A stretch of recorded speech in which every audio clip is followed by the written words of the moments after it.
da capital paulista, candidato Pablo Marçal. Seja muito bem-vindo. Obrigado pelo convite e lá vamos nós. Bora lá, candidato. E a gente já começa conversando por aqui sobre educação. E de olho, né? A gente, todo dia aqui no nosso noticiário, a gente traz casos de racismo em relação às escolas, não só em São Paulo, infelizmente, mas como todo o Brasil. Sim. É um tema que vem preocupando a gente e eu gostaria de te ouvir em relação ao que o candidato vem pensando para abordar esse tema, para abordar, de fato, uma educação antirracista para as escolas de São Paulo. A educação voltada para respeito. A gente promete para você de São Paulo revolucionar a educação, olha nessa câmera, revolucionar a educação. Homem tem que respeitar a mulher, né? A gente vai ter duas frentes, a frente de educar na causa e a frente de educar no efeito. Então, as empresas na cidade de São Paulo, com mais de 2 milhões de CNPJs, elas terão um braço de ensino subsidiado pela prefeitura, né, para treinar colaboradores, parentes de colaboradores e pessoas que moram próximas a essa empresa. Então, é inovação na gestão pública. No ensino básico, né, no ensino municipal, na escola municipal da cidade, nós vamos colocar treinamentos, né, que são extracurriculares, né, para essas crianças aprenderem inteligência emocional, educação financeira. A gente vai voltar a cantar o hino nacional na escola pelo menos uma vez por semana, porque realmente está perturbador. Hoje estão distorcendo com linguagem neutra. Hoje a gente tem indícios, né, de erotização de infantil nas escolas. A gente tem partidarização ao invés de explicar política na escola. E podem contar comigo nisso, né? Um respeito absoluto à liberdade de expressão de cada um, à vida de cada um. Nós vamos fazer cumprir a lei, né, de fato, exercer o respeito dentro da escola pública. Candidato, até falando ainda sobre educação, o senhor deseja incluir no currículo escolar da rede municipal de ensino algumas novidades, de acordo com a demanda de mercado. Eu gostaria de entender que disciplinas são essas, que novidades são essas, se há algum estudo, algum embasamento científico para implementar isso para os adolescentes e também aí para as crianças. A gente vai transformar a escola de São Paulo numa escola olímpica. O que significa isso? Estuda num período, treina no outro. A criança e a adolescente vai escolher 3 esportes e aquele que ela tiver a maior vocação, ela vai seguir e em competições a gente vai financiar, né? Vai fazer investimentos no seu filho que seguir esse caminho. Qual que é a perspectiva? Até 2030, o governo nosso acaba em 2028. Aí você lembra do número 28 para você votar, senão você não vai ver uma educação diferente. A perspectiva é que 50% dos alunos tenham adesão a programas esportivos, porque o esporte molda caráter. Hoje tem 80 mil pessoas em situação de rua e você não acha esportista na situação de rua. Não tem. É raríssimo um caso desse. O que a gente precisa é porque a pessoa com esporte ela fica em alto rendimento, ela se alimenta melhor, ela não entra em briga, ela aprende a lutar, que é diferente de brigar, né? Muda completamente o comportamento. O que vai mudar também são as tecnologias, ensinar tecnologia, porque tem uma previsão de nos próximos 15, 20 anos, 300 profissões tradicionais deixarem de existir e a gente tem que treinar as pessoas na nossa cidade para que elas não fiquem sem emprego no futuro. Sobre educação financeira, na Europa, mais de 70% dos europeus investem. Nos Estados Unidos, mais de 50%. No Brasil, vergonhosamente, 2,8%. Ou seja, não temos 3% da população investindo. Aí você fala, mas o que é isso? De fato, a maior proposta do nosso governo é mudança de mentalidade. E você imagina, ensinando o seu filho a ter o próprio negócio. Mas ele não quer, não tem problema, mas ele pelo menos sabe. Ensinando o seu filho a investir. Não, ele não quer, mas pelo menos ele sabe. Hoje, o ensino público, a gente gasta 25 bilhões de reais na cidade e a maioria das crianças chegam no final ali, né, já não são mais crianças, mas no final da adolescência, quando terminam a carreira escolar, eles não sabem, 90%, não sabem fazer matemática básica. A gente tem um problema muito grave. Aqui no meu gesso, que eu estou recuperando o dedo aqui pela cadeirada que o Datena deu, tem um garoto lá do Morro Doce, ele foi escrever Morro Doce, ele tem 11 anos, e ele não soube escrever Morro Doce. Isso partiu meu coração. Eu estava ontem em Perus, aí o Isaac escreveu aqui, aí o Rian, eu falei para ele, escreve aqui Morro Doce. Ele escreveu MOURRO. Isso porque eu ditei depois do U.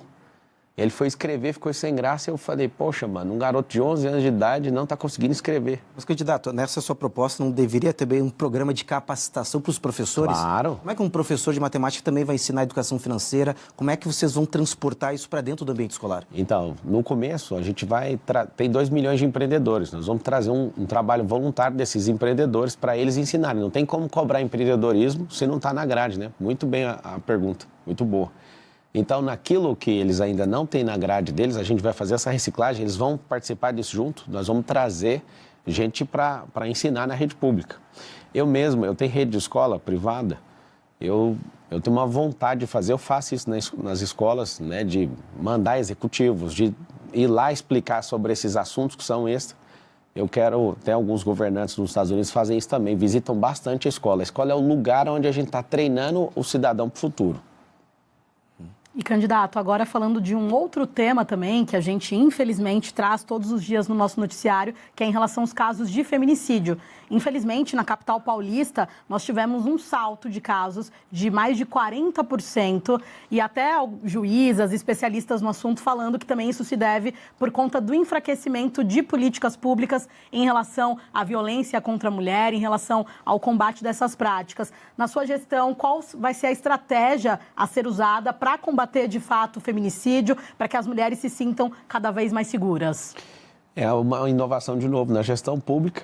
A gente implementar um aplicativo, né? Quando uma mulher se sentir ameaçada, ela cadastra ali, além de cadastrar o boletim de ocorrência, cadastrar ali e, claro, né, tem que fechar essa parceria com o governo do estado para que essa pessoa, né, ela seja incluída nesse aplicativo. Chegou perto, né, com distância próxima à mulher, porque a gente descobriu que 70% dos casos, mesmo depois de registrado, a mulher ainda sofre ameaça ou sofre qualquer tipo de violência e acaba morrendo. Mesmo com medida protetiva, Sim, né? É por isso que tem que usar a tecnologia, porque a gente não vai, como Estado, como Prefeitura, Governo ou União, a gente não vai conseguir repelir a pessoa, mas a tecnologia vai. Então, a gente vai implementar isso. Uma segunda coisa que não tem na gestão pública, nunca vi, tá? Nós vamos fazer um treinamento com todos os homens da cidade. Eu, na minha vida privada, gosto muito disso, de ensinar homens a respeitar suas mulheres, suas esposas, suas filhas. Inclusive, no meu Instagram tem um vídeo que a minha equipe resgatou de uma pescaria, está lá postado agora, eu tratando sobre isso, né? O Instagram é Pablo Marcal por SP, é meu Instagram reserva. Se você puder entrar, você vai assistir um vídeo onde eu falo disso, né? Da forma que os homens devem tratar as mulheres, tanto suas mães, como sua esposa, sua irmã, sua filha, ou seja, nós precisamos de ter esse respeito e nós vamos, inclusive, tratar desse respeito, porque isso aí é falta de civilidade. Um homem que não respeita a mulher, ele não foi treinado para ser um cidadão. E, lamentavelmente, a gente vê o crescer desse tipo de crime, porque o homem realmente não aprendeu a respeitar e nós vamos ensinar, nós vamos reciclar a mentalidade desses homens nessa cidade. Candidato, falando também sobre segurança pública, gostaria que o senhor falasse um pouquinho sobre toda a complexidade que envolve a região da Cracolândia. Tem ali no meio usuários que precisam de acolhimento, há traficantes, onde o crime precisa ser combatido. Gostaria de saber se o senhor tem algum plano aí para, de fato, acolher quem precisa, para combater o crime e o que fazer, de fato, com essa região que cada vez está se pulverizando em outras regiões aqui da capital. Sim, para você que está assistindo, a Secretaria de Assistência para esses assuntos tem 2,6 bilhões de destinação em reais todo ano e 1 bilhão é exclusivamente dedicado para tirar essas pessoas da situação de rua. O que está acontecendo? Cresceu 23% em relação a dezembro do ano passado. Hoje, dados oficiais, tem mais de 80 mil pessoas em situação de rua, né? Parece a Zumbilândia aqui. O que eles fizeram para amenizar? Saíram esparramando a Cracolândia. E um dos maiores problemas que tem na Cracolândia hoje é o álcool, é a Alcolândia. Tem abrigos, tem vagas nos abrigos, mas não tem disposição política. Aí eu quero saber qual que é o interesse, né, de alguém que não quer resolver o problema. Porque primeiro a situação é de rua, depois é de abrigo e depois é de emprego. Tem uma lei aqui em São Paulo que fala sobre destinar 30% da merenda escolar vindo de agricultura familiar. E hoje não é cumprido nem 5%. Qual que é a lógica? Os empregos que as pessoas conseguem entrar rapidamente sem qualificação ou com rápida qualificação é de bares e restaurantes, porque o maior empregador de pessoas que saíram da situação de rua são bares e restaurantes e agricultura familiar. Da gente, de fato, levar essas pessoas. E o que é o empecilho? Eu, inclusive, quiser ver no meu Instagram, entra aí no Instagram, Pablo Marcal por SP, eu tenho um momento que eu vou conversar com o morador de rua para levar ele para o abrigo. Até acabo orando com ele ali e dou toda a atenção. E eu falo para ele, né, por que você está na rua? Ele fala, né, que puxou 11 anos de cadeia por homicídio. E ele está lá destruído. Eu falei para ele assim, olha, eu te perdoo como sociedade, dá para recomeçar. E, cara, é bem emocionante, sabe, o vídeo, mexeu muito comigo. Só que aí o Sabará, que já tirou 3.500 pessoas da situação de rua e foi secretário da prefeitura e do governo do estado, ele tirou dando emprego. Ele falou que o método é o seguinte, chega com um cardápio, fala, ó, o que você gostaria de trabalhar? O que você gostaria de fazer? Primeiro tem que identificar o porquê que ele foi parar lá. E ele me contou que a média para conseguir convencer uma pessoa para ir para o estágio 2 é 7 intervenções. E aí ele viu eu falando com o cara, falei, não, vou levar ele. Ele falou assim, fica tranquilo, tem gente que leva 20 intervenções, porque a média é 7. Então, você tem que continuar fazendo isso. E aí que está o detalhe. Qual que é a diferencial do nosso governo, você votando 28? Se tem 80 mil pessoas, nós vamos levantar, porque tem dinheiro para isso. O dinheiro está sendo aplicado errado. Tem ONG chamada A Craco Resiste. A ONG foi criada para dar seringa e cachimbo e fazer com que dê a manutenção desse povo na rua. Ou seja, estão invertendo a lógica das coisas, gastando dinheiro e aumentando o povo na rua. Então virou meio que um mercado dentro do orçamento de São Paulo. O que a gente propõe? Nós vamos colocar 80 mil anjos da guarda. O que é isso? Hoje a Cracolândia é enxergada como um rebanho. Então empurra para cá, empurra para lá, você não tem nome, eu não consigo te achar. Agora com o anjo da guarda a pessoa vai ficar, né, por um período de 90 dias com essa pessoa e depois vai trocar esse anjo, mas vai ter personalização. Se eu trato com personalidade isso, com personalização, melhor dizendo, essa pessoa vai se sentir amada e vai ver que tem alguém todo dia vindo atrás dela, vindo cobrar ela, vamos mudar de vida. Agora, tratar como um rebanho, não, porque a pessoa vira as costas e ninguém sabe quem ela é mais, onde ela está. Segundo o caso que eu peguei lá e eu conversei, a pessoa é de Moçambique. E eu perguntei, o que você está fazendo aqui? Cadê sua família? Ele está em Moçambique. Ele mas eu perdi meu passaporte. Ou seja, se tiver um anjo da guarda ali, uma pessoa que vai ficar empenhada por 90 dias em cuidar, você acha que não dá para tirar o passaporte, conseguir fundos para mandar essa pessoa de volta? Não, mas esse anjo da guarda, ele vai ter que se cadastrar, passar por uma capacitação. Sim. Vai ser selecionado pela própria prefeitura. Prefeitura. Como é que vai funcionar esse monitoramento? Pode usar as ONGs, tem muita ONG querendo ajudar. Hoje, o ideal é as doações e questão de comidas fica no abrigo. Só que aí as pessoas não estão querendo ir para o abrigo, aí fica tudo na rua, né? As pessoas jogadas numa situação. Eu não vou ficar acomodado nenhum dia como prefeito dessa cidade. Eu proponho resolver isso dentro desse mandato. Tem como resolver. Não só Cracolândia, mas fila de exame, né? Que eu proponho fazer isso em 18 semanas. As filas de exame são 447 mil pessoas nessa fila.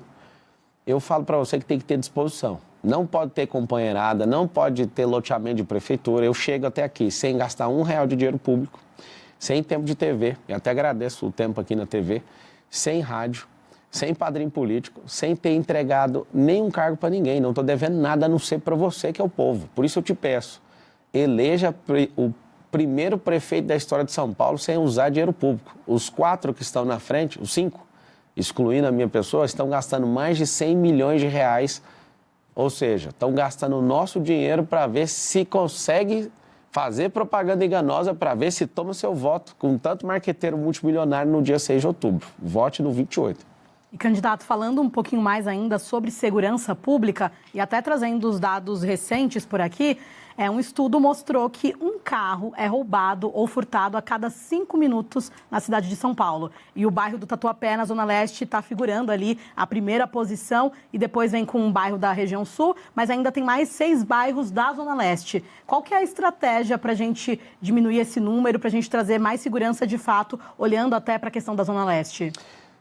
Anticrime. No nosso plano de governo, 1º de janeiro começa um jejum de crime na cidade de São Paulo. Nós vamos envolver o governo do estado e o governo federal e nós vamos para as ruas, nós vamos colocar capacidade máxima na operação delegada, que é comprar os momentos onde os policiais acabam vendendo nas folgas, vendendo para a iniciativa privada. Já tem essa operação, nós vamos fazer o possível para colocar os policiais militares, colocar os policiais civis e gente da reserva também, policiais da reserva. Para quê? Para que a sensação de segurança impere a partir de 1º de janeiro. Mas a grande novidade vai ser as câmeras, né, com análise preditiva. Qual que é a nossa intenção? Nossa intenção não é encarcerar. A nossa intenção é fazer com que o bandido olhe e fale, ó, eu vou ter 2 opções. Com os 2 milhões de empregos que nós vamos gerar, ou eu vou pegar um emprego desse, ou então vou ter que ir para outra cidade para exercer essa profissão. Não vai ter como ser do jeito que está. Como que é esse negócio das câmeras? Pra você ter uma noção, não adianta ter milhares de câmeras se elas não forem inteligentes. Se você tiver câmera inteligente, o que é uma câmera inteligente? Com análise preditiva e inteligência artificial, que já roda em vários lugares.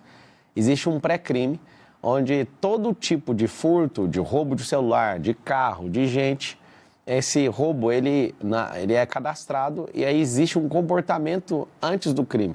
Esse comportamento, a câmera inteligente já aciona quem está mais próximo, é GCM, se vai ser, aí nós vamos integrar as forças de segurança, ou a polícia militar, ou até a guarda privada de um prédio, para que seja notado que tem a presença humana. Não tendo isso, a gente vai testar no distrito mais perigoso da cidade, dos 96, o mais perigoso, com a maior quantidade de ocorrência, é o distrito de Pinheiros.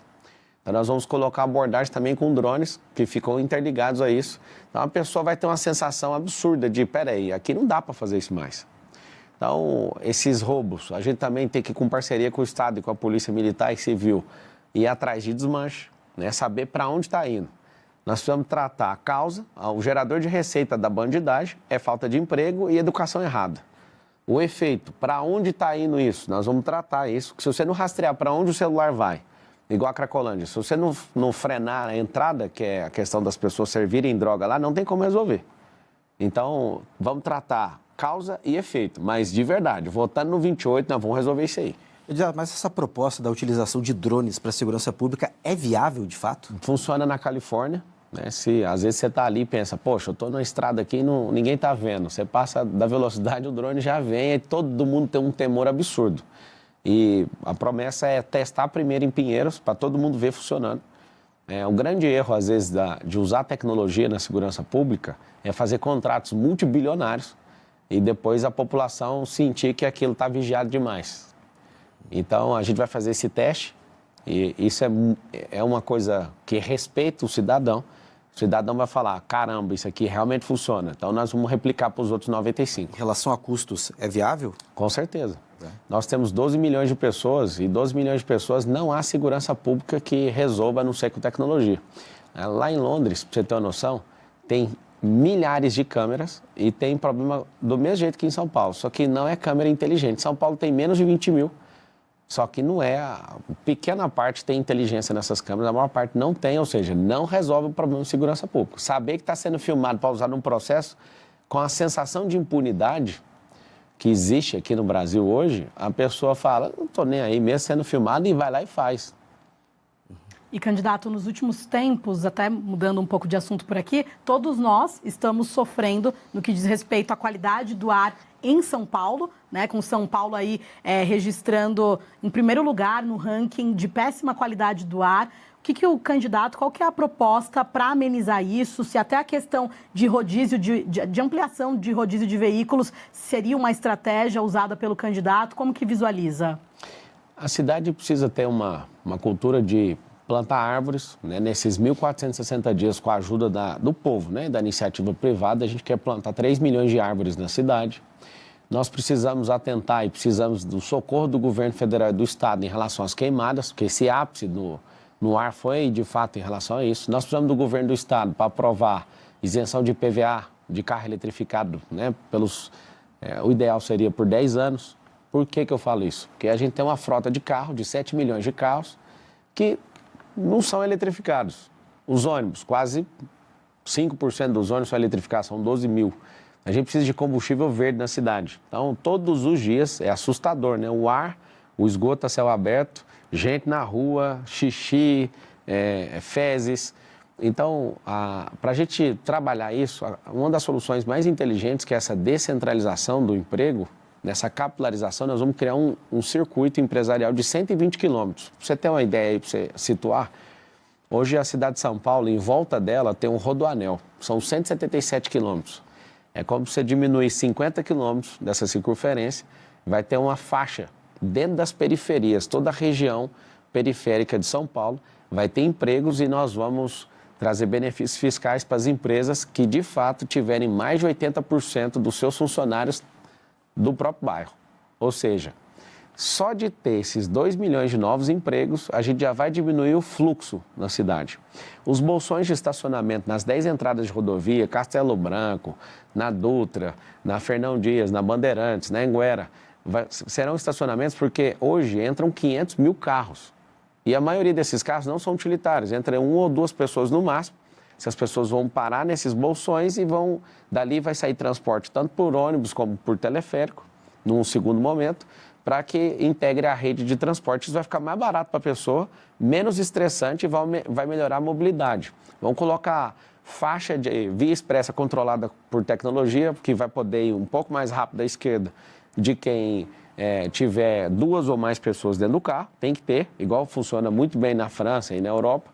Nós vamos colocar a questão que já funciona nos Estados Unidos, que é o giro de quadra com o sinal vermelho. Vamos ter que passar uma educação e uma conscientização em relação a isso, porque não ensinou na escola. O povo americano respeita muito o pare aqui. A gente nem sabe que tem pare na rua. Até desculpa te interromper, que a gente está com o tempo bem apertado. A sabatina acabou correndo bastante rápida, mas vou pegando um gancho na sua resposta para te perguntar sobre aquele projeto que o senhor chegou a falar sobre a construção de teleféricos nas periferias para melhorar a mobilidade urbana, né? Principalmente para quem mora nas extremidades da capital. Esse projeto ainda está de pé? Como é que o senhor vai viabilizar? Se há algum estudo ambiental, geográfico, de infraestrutura para que consiga aplicar esses 4 anos de governo? Sim, tem em Orlando, tem em Barcelona, tem em Medellín, tem em Bogotá, tem aqui no Brasil já tem em Balneário Camboriú. O do alemão não está funcionando lá por questão de gestão, ou seja, dependendo do terreno dá para usar. Os governantes não gostam desse tipo de transporte porque ele não tem placa para levar multa, né?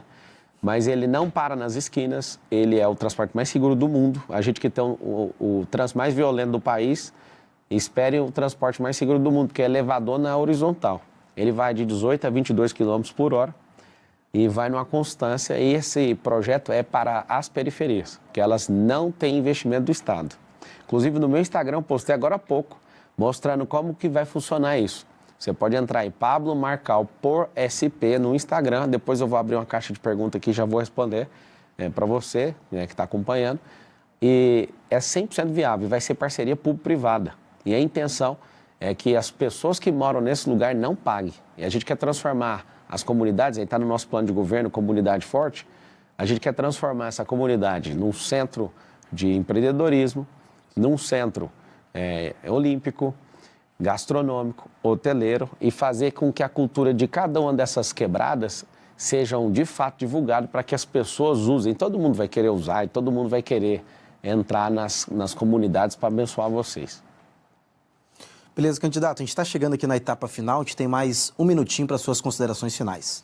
Obrigado à Band News, pela nobreza, uma sabatina de alto nível, de verdade mesmo. Eu tenho sido muito atacado por parte da imprensa e eu fico assim indignado do que eu fiz para ser tratado assim. Hoje eu fiquei entusiasmado de ser entrevistado por vocês, de verdade. Obrigado pelo respeito. Eu peço para você, se você quer viver do jeito que está, você já sabe, já tem um vereador aí no comando. Se você quiser fazer o caos nessa cidade, você já sabe em quem você tem que votar. Você quer diferença, você não precisa gostar de mim.